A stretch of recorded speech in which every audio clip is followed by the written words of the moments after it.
ตอนนี้ก็จะดูพ้นพี่น้องน้ำมันก็ได้ขุ่นเนาะตอนนั้นมันมีคนอันนั้นเสียชีวิตบ่ไม่มีคนเสียชีวิตอยู่ในหม่องน้ำสบายดีพี่น้อง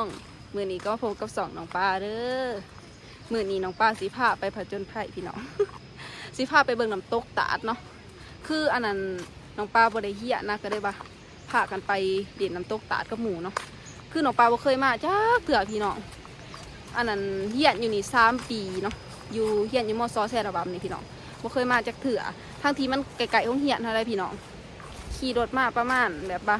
5 นาที 6 นาทีก็ฮอดเนาะแต่น้องปลาบ่เคยมาจากเถื่อก็ได้ว่าส่วนกันมากับหมู่เนาะเดี๋ยวไปเบิ่งพี่น้องว่ามันสิเป็นจังไดมันแบบมันเป็นเขื่อนไผ่ผาแซ่ระบำนะพี่น้องเดี๋ยวไปกันเลยนี่พี่น้องทางไปฟ้าผู้อู้มันเป็นแบบน้ำตกเนาะป้าพี่น้องผู้ทางลงไปอันตรายอยู่ได้นี่นี่พี่น้องผู้บรรยากาศเดือดแห้งเอามากับหมูเขาเนาะมานำกัน3 คนพี่น้องเด็กน้อยเขาเด่นน้ำผู้เดี๋ยวไปเบิ่งกันเลยเนาะไปเบิ่งอยู่ดุมมันสิเป็นจังไดโอ้พี่น้องทางลงคุณนะสั้นเป็นสั้นนี่ทุกคนหมูเขาบรรยากาศก็ดีนะคือบนจิตตกนี่ไปสบายดีผู้สาวละสบายดีไปให้หมูเขาพาทั่วเนาะเขาบ่เคยมาจากเถื่อพี่น้องแต่ว่าให้เจ้าถิ่นเพิ่นพาไปแบบหมูเขาเพิ่นอันนี้เคยมาเนาะพี่น้องแบบเพิ่นอยู่บ้านนี่แหละพี่น้องเพิ่นอยู่บ้านแซ่ระบำนี่เนาะก็ได้ว่าให้เพิ่นพามาขันสันเท่ากับโบมาดอกแบบว่าเขาบ่เคยมาเนาะไปแบบนี้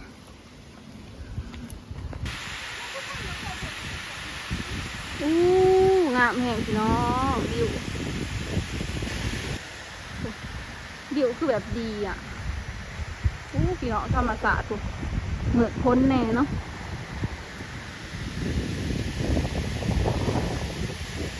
นี่เด้ทุกคนน้ำตกตาดเนาะ ที่จริงมันมีหลายหม่องเนาะแต่ว่าเดี๋ยวเขามาเบิ่งบ่อนก่อนโอ้ยเด้น้ำมันสิโตนตาจีนี่โอ้ยเด้พี่น้องนี่เด้พี่น้องน้ำมันสิโตนอยู่นี่เนาะโอ้บรรยากาศดีแฮะเราไปเด่นน้ำที่นี่ก็ได้ป่ะนี่เลิกป่ะป้าเขาคิดว่าเขาสิลงไปเด่นนี่จะขี่หินนี่จะขี่หินเนาะขี่หินหลายพี่น้องบรรยากาศดีป้าพี่น้องมันตกตาดโตนแห้งเนาะช่วงนี้ก็ฤดูฝนพี่น้องน้ำมันก็ได้ขุ่นเนาะถ้าโมเมนต์ฤดูฝนหันน้ำมันก็สีบัวร้ายเป็นไรเลยมันก็สีใสนะพี่น้องมีฝนตกคุมมือเนาะน้ำมันได้ขุ่นแต่ว่าบรรยากาศดีๆแห้งพี่น้องดู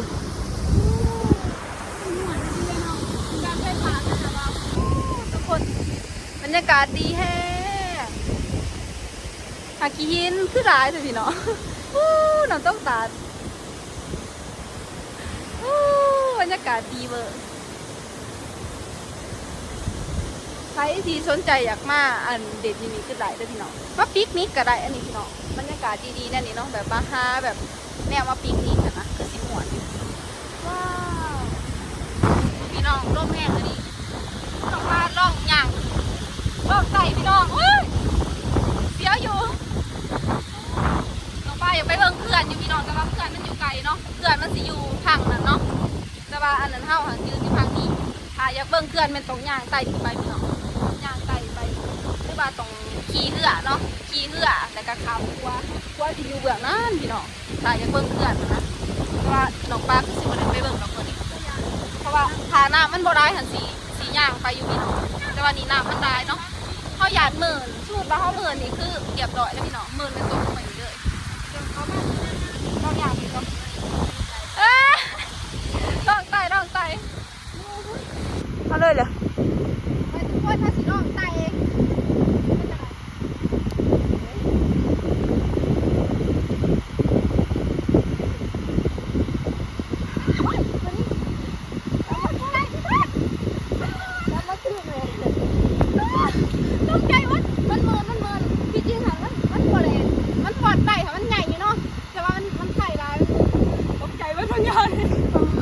พี่น้องแบบมันเหมือนแห้งเนาะมันมีตะไคร่อันนะตอนนี้น้องปลา น้องป้าว่าสีไต่ไปหอดกกใหม่ไปหอดอีพี่น้องมันเหมือนโผล่เนาะหยาดตกลงไปค่ะ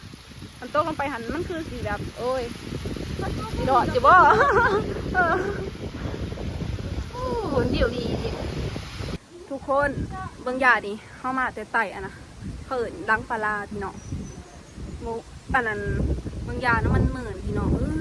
น้องปลาตกใจเบิดน้องปลาคิดว่าสิตกลงไปเลยดีแต่ว่ามันแบบว่าอันนั้นเฮาบ่ได้ย่างไปไกลนะถ้าอีถามว่าสิย่างไปไกลก็หันแหละแต่ว่ามันเหมือนก่อนเนาะ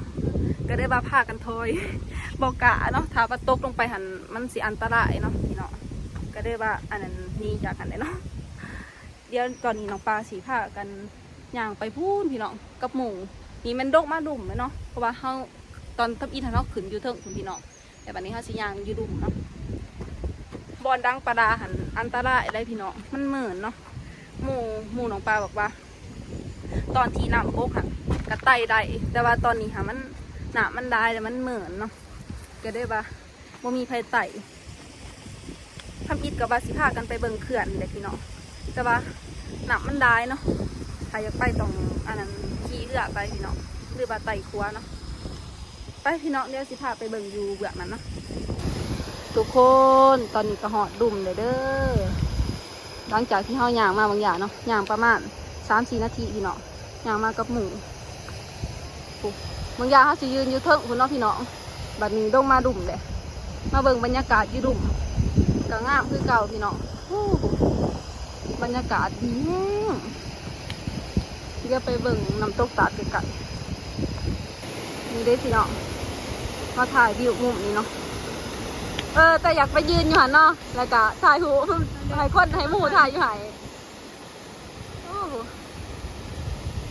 เดี๋ยวไปเบิ่งแม่น้ำเนาะน้ำมันเลิกแห้งแล้วครับหมูบอกว่าน้ำอยู่หมองนี้พี่น้องเลิกแห้ง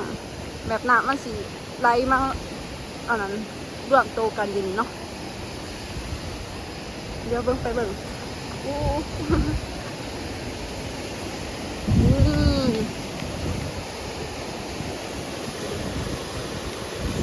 พี่น้องบรรยากาศหักดีหักน้ำโต๊ะนี้มันมีร้ายหมองพี่น้องแต่ว่าจะอยู่หมองได้เนี่ยเนาะข้าวบะหูนี่มันโตนตาจุ3 บ่อนแต่ว่าขี้หินนี่ร้ายแห้งเนาะหักแต่อย่างว่าปิกนิกกินนี่เนาะเบียเนาะหาแนวมานั่งปิกนิกกินนี่คือสิครับไปทุกคนตอนนี้เขากำลังสิพากันเมื่อเนาะกับหมูพากันขึ้นไปเบิ่งตอนขึ้นเมื่อเลยพี่น้องก็ได้บาสิพากันเมื่อเนาะเหาะแห้งผู้ทางขึ้นกันเลยตอนขึ้นเดี๋ยวกว่าไปค้างโอ้สูงแง่หาสัญญาณขึ้นคิดอยากว่าได้มันประจันไทยว้ามันมีแต่ป่ามีแต่หินพี่น้องผู้บรรยากาศเนาะเมื่อย่างเนี่ยก็พากันเมื่อวันนี้พี่น้องน้องปลาจอดรถอยู่อันนั้นอยู่เทิงคนเลยพี่น้องขับรถจักรมากับหมูเนาะพากันเมื่อก่อนบัดนี้ทุกคนตอนนี้เขากลับมาตั้งแต่น้ำตกเลยเนาะล่างปลาเนี่ยทุกคนเขาตอนนี้เขามาเฮือนหมูเนาะแต่บัดนี้หมูเขาเราตำนานสุพังพี่น้องบอกใหม่เว้ยวิถาคือเราหมูเขาเราว่าอันนั้นว่าจังไดมีคนตายเนาะพี่น้องเขาไล่หนามน้องหมาล้างไล่หนามน้องมาแล้วเขาคนไปหาปลาเขาเผาอยู่บนถังเป็นระยานมากเลยนะทุกคนคือหมูเฮาหันบริเวณเราสู้เฮาพังตอนไปเนาะพี่น้องเพื่อนยานหมูเฮาหันแบบเบาไปเรื่อยหรือว่ายานแบบหมูเฮายานนั่นแหละแล้วก็ได้บริเวณเราสู้พังตอนนั้นแบบมันมีคนอันนั้นเสียชีวิตบอกไม่มีคนเสียชีวิตอยู่ในหม่องน้ำหม่องตัวว่าอันนั้นทำบ่ไม้อยู่ดุ่มบอกอยู่ดุ่มหูพี่น้องแบบมันมีคนเขาไล่น้ำมากบอกแบบเขาตายเล็กหนาโมปรามีแต่แบบแมนแบบเขาตายแต่เขาไล่น้ำมากนะพี่น้องไล่น้ำมากแบบว่าก็ได้ไปขาอยู่ในหม่องอันนั้นแหละหม่องน้ำที่ว่ามันเป็นซาหันพี่น้องมันเป็นซาที่ว่าอันนั้นมันกว้างๆหันแหละเขาก็ไปจักสีอธิบายนะเพราะว่าเขาเอิญเบิ้งผาเบิ้งผาโอ้แบบมันมีคนเคยเสียชีวิตเป็นแบบน้ำมันก็ได้มากเพราะมันเป็นน้ำเซ่พี่น้องมันได้มาแต่น้ำเซ่แต่มันก็ไปขาดอยู่หันแหละที่มันเป็นน้องใหญ่ๆหันแหละ แต่แบบเพิ่นเบิ้นผ้าเนาะสื่อก็ยังเป็นตะยะเลยพี่น้องแบบเฮากับบ่ฮู้จักประวัติปานใดเนาะเพราะว่าเฮาบ่แม่นคนในพื้นที่นะแต่ว่าคนในพื้นที่เขาก็สิฮู้เนาะว่ามันก็เป็นตะยะแน่เนาะสถานที่นะคะแต่ว่าถ้าเฮาไปแบบบ่ในนี้มันก็บ่ได้เป็นตะยะเนาะเฮาไปแบบย่างเด่นซื่อๆนะมันก็มีเด็กหน่อยเขาไปเด่นอยู่แบบไปอาบน้ำอิหยังนะพี่น้องแต่ว่าเฮาก็ไปซื่อๆเนาะเฮาก็บ่ได้ไปเฮ็ดหยังหั่นนะเฮาก็ฮู้ไอ้นี้ตำนานนี่ คันหมูเราซื้อผักได้สิบ่ฮู้เนาะจักหน่อยเฮาก็สิพากันกินข้าวพี่น้องตอนนี้เฮามาเฮือนหมู่เด้อเฮาสิพากันมากินข้าวอยู่นี่เนาะมาเฮ็ดกินอยู่นี่พี่น้องมาทุกคนบัดนี้กะเฮาสิพากันตำมะกุ้งเนาะพากันตำมะกุ้งกินข้าวเที่ยงพี่น้องเดี๋ยวให้หมู่เฮาตำเนาะใส่มือเลยค่ะพอเลยเนาะเดี๋ยวเพราะว่ามันมีตำกระปุ่นนำเฮาสิตำเทิงกระปุ่นตำเทิงมะกุ้งพี่น้องนี่กระปุ่นเฮาแซ่น้ำไว้เนาะเดี๋ยวตำมะกุ้งก่อนซื้อกระปุ่นมาซองโดพี่น้องเอ้ยมาตำกินกับหมูเนาะ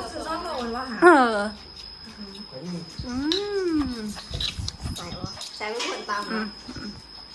คนสวยทำอะไรก็น่ากินเถอะ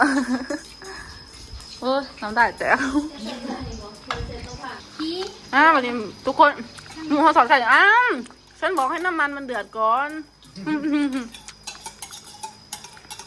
ถอดไข่มันเป็นย่างเดียวให้มันผูกขึ้นเองเนาะถอดไข่วันนี้สิไปตำกระปุ่นต่อพี่น้องตำมะกุ้งกำลังสีแดงเนาะเฮ้ยใส่ยังลงไปหันใส่ยังลงไปหันใส่ยังลงไปบางอย่าง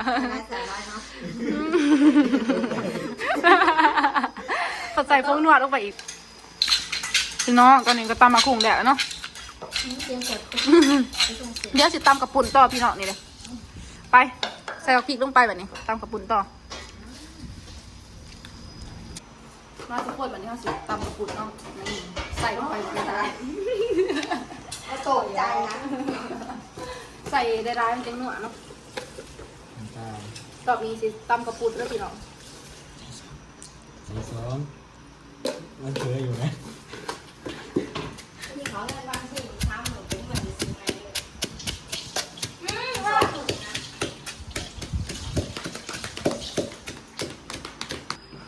มาทุกคนวันนี้เขาสิเอากระปุ่นลงนะเนาะตั้งจากที่เขาปรุงแล้วใส่มือเลยนะคะหลักมือสะอาดไปเด้อพี่น้องเดี๋ยวสิแบบไม่น่ากินใส่มือเหรอลงมาทำไมตอนเขา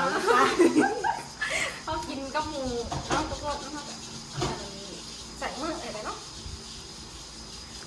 ขออะไรวะยังอร่อยอะไรให้สีบออร่อยยังอร่อยถูกใจอนามัยถูกดื่ม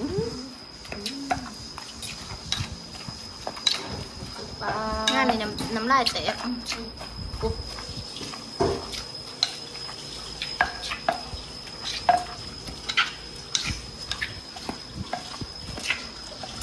นี่ทุกคนตอนนี้ของกินเท่ากับได้เนาะตำข้าวปุ้นตำมะกุ้งทอดไข่กับนี่พักเนาะไปเดี๋ยวเขาเสียหายมุงเขากินโซ่เนาะกินโซ่เนี่ยรีวิวเจมมือเจมไม้กับเจปานีตัวยังคือในหน่อยเลยเป็นอะไร แบบทุกคน แซ่บวงน้ำบ่แซ่บปะแซ่บอยู่แหละเนาะเขาเป็นมาสเตอร์เชฟเอาคิมนั่งที่เป็นตัวอย่างวะไอ้ว่าไม่เหลือก็โอ้มีทุกคนกินเป็นตัวแซ่บน้องพากันหิวเขาดิเดี๋ยวเขาสิพากันกินก่อนเด้อพี่น้องมานี่ว่าหิวเขาแห้งเลยเนาะกินน้ำกันหาคนพี่น้องหมู่น้องปลา4 คนนะจ๊ะน้องปลาเนาะพอดีเป็นหาคนไปกินก่อนแบบนี้เป็นตาแซ่บแห้งทุกคนตัดผักมาตอนนี้เขากินเดี๋ยวเด้อหมูน้องปลาด่างสวยทุกเท่าพี่น้อง